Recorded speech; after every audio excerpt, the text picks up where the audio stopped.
Hello guys, today we're going to talk about CCTV and an argument against it.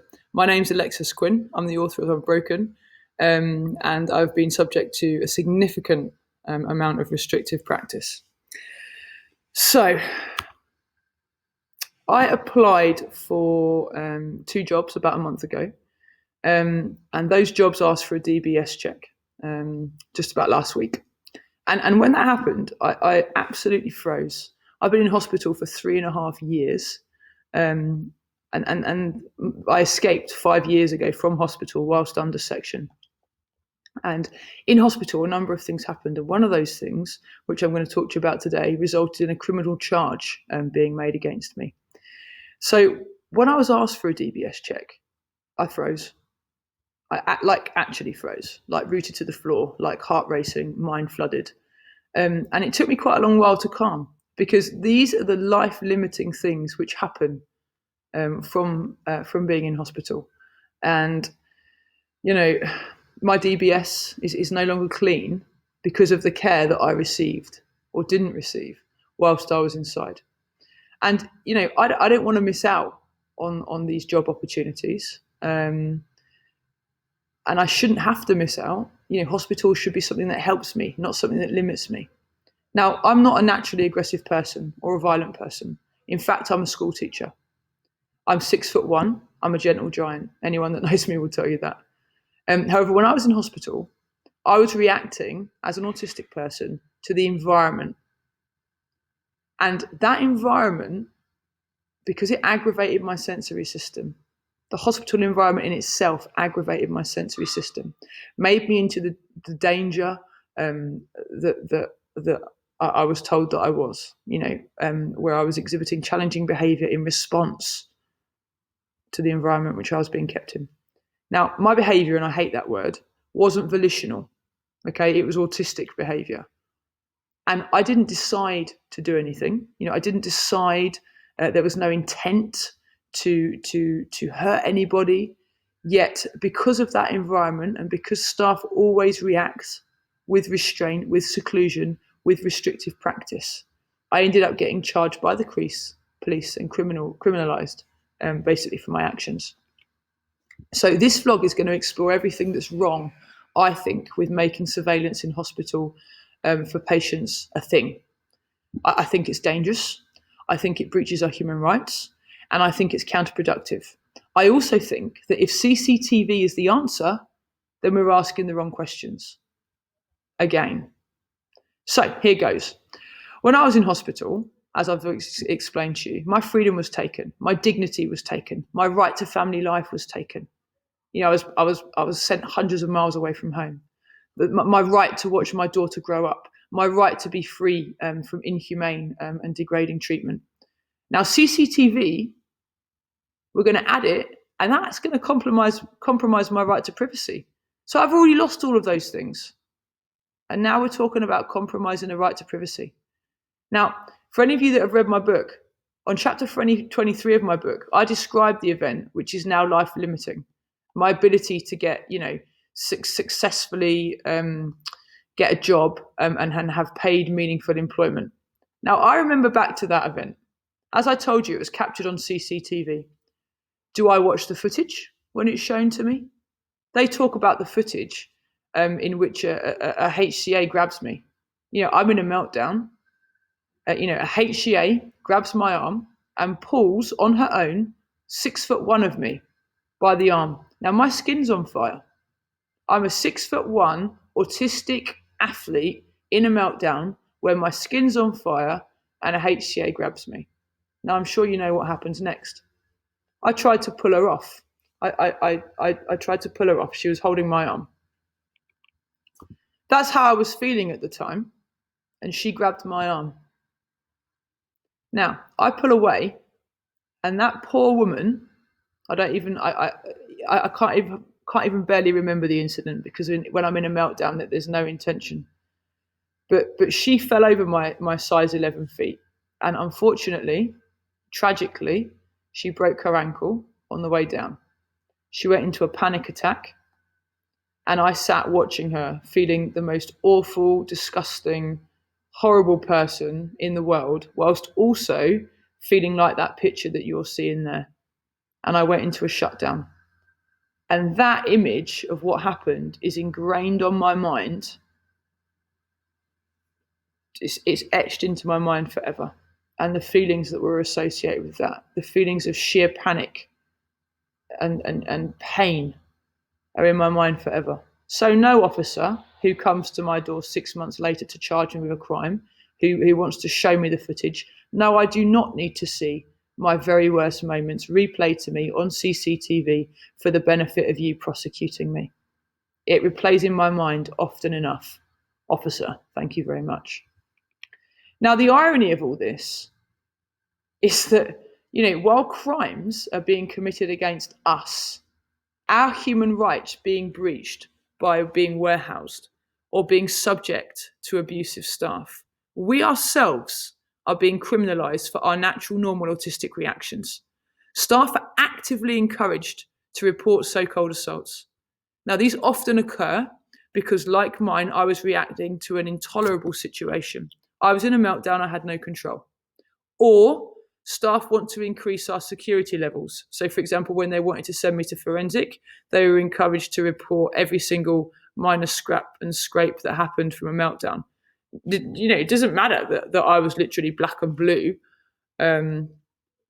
So they goad you, and they report it. And those snide little comments that they make, maybe they take your Section 17 leave away, maybe they refuse to take you out for a day at a time, or they bring you your dinner and it's cold, or they don't give you a drink when you ask for one and you're really thirsty. All those little things which won't get caught on CCTV, they all add up. But yet what's recorded is that meltdown. That's what's seen. That's what's caught, that autistic reaction. And that's what's shown to the police. Now, what is going to happen if we allow CCTV into our hospitals is there will be more autistic people being prosecuted. That's what's going to happen. That's an inevitable thing. Staff with an abusive disposition aren't going to report themselves. And they're not going to stop abusing just because the CCTV's there. They will instead use the CCTV to their advantage. If they've got that abusive disposition, that's what they're going to do. They're going to find ways to abuse using the new tool. And they will enjoy watching the meltdown, which they've goaded, and they will enjoy ringing the police. Now, if you don't believe me, we saw this in Horton Hall, didn't we? But like me, we're opening up the door for autistic people to ramp up criminal records, all the while being subjects and the victims of criminal, activities ourselves. Autistics are being criminalised. Yes, they are. Left, right and centre. Don't believe me? There's a young girl that's regularly posting on Rightful Lives and Right to Home, who's locked in a seclusion room for the last few months, who's clocking up an impressive amount of criminal convictions for damage to property because she's trying to kick out of the seclusion room that she's been in for months. Now, she, like me, has also been convicted of assault for hurting someone in a meltdown. The fact, like me, that she's got no recollection of the event or intent doesn't matter. She was probably busy minding her autistic business until somebody grabbed her. Like that's what happened to me. And it's all caught on CCTV. Now, let me ask you, would you like to watch your worst moments again? To prove what a bad person you are? No, thank you. So when I wanted to watch the CCTV to prove something, because this is an argument that I'm hearing a lot, but it can prove that, this happened and that happened. I was never allowed to watch the CCTV that I wanted. In chapter 11 of my book, I described abuse from a patient called Ruby. Wasn't allowed to watch it. In chapter 12, I described restraint in which I was called and told that I had fucking bitch disorder. Not recorded, no voice on the recording. In chapter 13, I talk about consecutive lies being told, which ended up in an restraint. In chapter 23, I talk about the incident above, which I've just described. In chapter 27, I talk about the abuse that I endured while locked in a freezing cold seclusion room. Nothing happened. Chapter 28, I talked about a sexual assault that happened to me from a male patient. Nothing happened. I was called a liar. CCTV wasn't available. Now, in some of those instances, and there were many more than I've documented in my book, I was accused of lying. We always get accused of lying, don't we? making stuff up, doing X, Y, and Z. I'm sure you get it as parents as well, if you're parents of autistic people. And I've often wanted to prove my innocence. But was I allowed access? Of course I wasn't. It's not in their interests, is it, to give it to us? So they answer no. And when I pushed it and when I insisted, when I went through the lengthy complaints process, they'd lost all the footage. You know, there's a well-known case of a mother whose son had his arm broken. That was recorded on CCTV. Did it result in a prosecution? No. If abusers want to abuse, if that culture exists, CCTV is not going to change that. So if CCTV is being considered the answer, then what on earth's the question? How do we stop the abuse? That's the question, isn't it? How do we get our loved ones cared for and treated compassionately and have all their human rights upheld? Now, I know what you want for your loved ones. This is a common thing that's discussed. You want them to be safe and you think CCTV is the answer. I know you see CCTV as a way of achieving greater safety, but it isn't. The only way to make your loved ones safe is to get rid of person with power and the person without the power. That power versus patient dynamic. Because all the time that power differential exists, so will the abuse. Because people with abusive dispositions will abuse the vulnerable. CCTV or no CCTV, as we saw in Wharton Hall, it's not going to make much of a difference. All that's going to happen is autistics are going to get prosecuted because we run that massive risk. And let's not forget, this is my big thing, we dilute in yet another human right, the right to privacy. We vulnerable folk are already compromised so much. CCTV is sadly opening us up to another way to be marginalised.